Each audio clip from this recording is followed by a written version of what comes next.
somebody reported earlier today, and I think I read it on Bloody Elbow, and I think they credited MMA fighting. At any rate, a story had come out that the doctor who stopped the Masvidal Diaz fights is getting threats. He's getting calls to his office, and he's even got as far as to say he's worried about his safety. Well, that doctor needs to be told good job. And he even needs to be told thank you, and he needs to be reassigned. Hear me out. That stoppage surprised me, but I don't argue with it.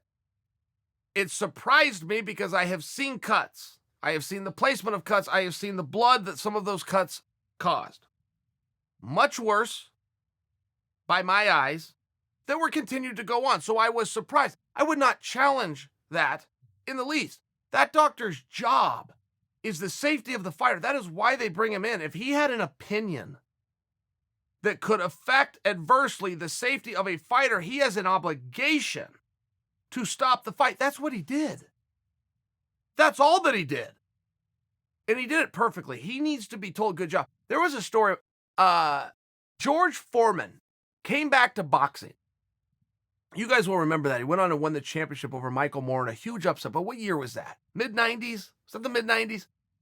And Foreman, when he came back, had to decide who's going to train him. Who's going to train me? And he went and got the guy that used to train Muhammad Ali.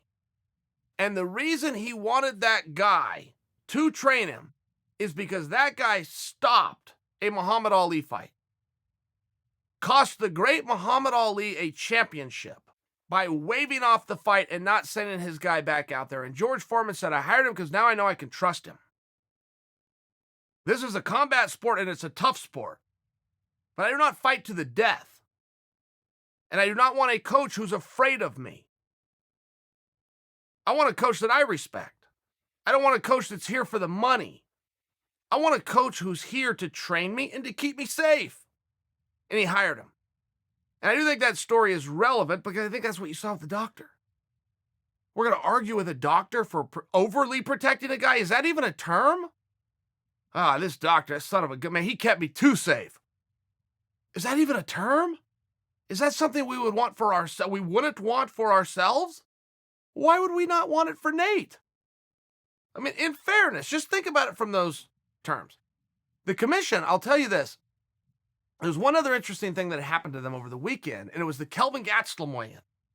Now, I got to tell you, I don't think anybody's wrong here.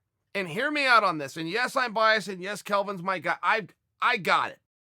But when you're attempting to turn to the tape to get clarity on a situation and use the tape as evidence of an infraction, and that's what the commission is doing, they're not wrong, and I'll tell you why they're not wrong. There is a bylaw that very clearly states when you're on the scale, you cannot make contact with anybody else, and as part of the tape, Kelvin makes contact with his coach, Rafael Cadero.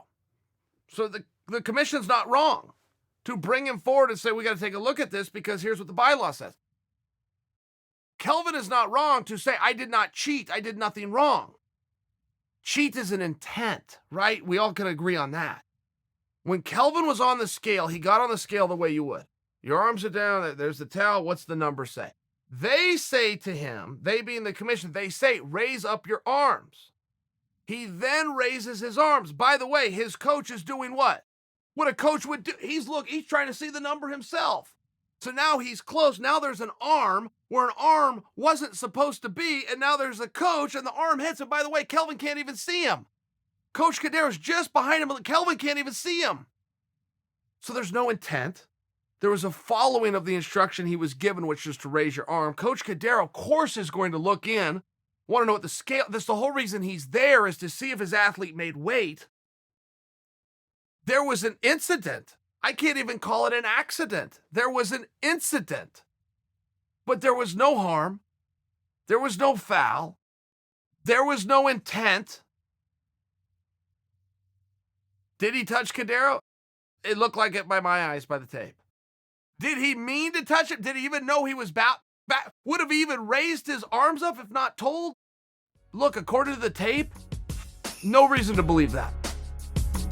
Uncle Chael, Uncle Chael. There's no bad guy like Uncle Chael. Never lost, not even a round. Undefeated, undisputed. Oh yeah, here comes the bad guy. Uncle Chael, Uncle Chael. There's no bad guy like Uncle Chael. Never lost, not even a round. Undefeated, undisputed.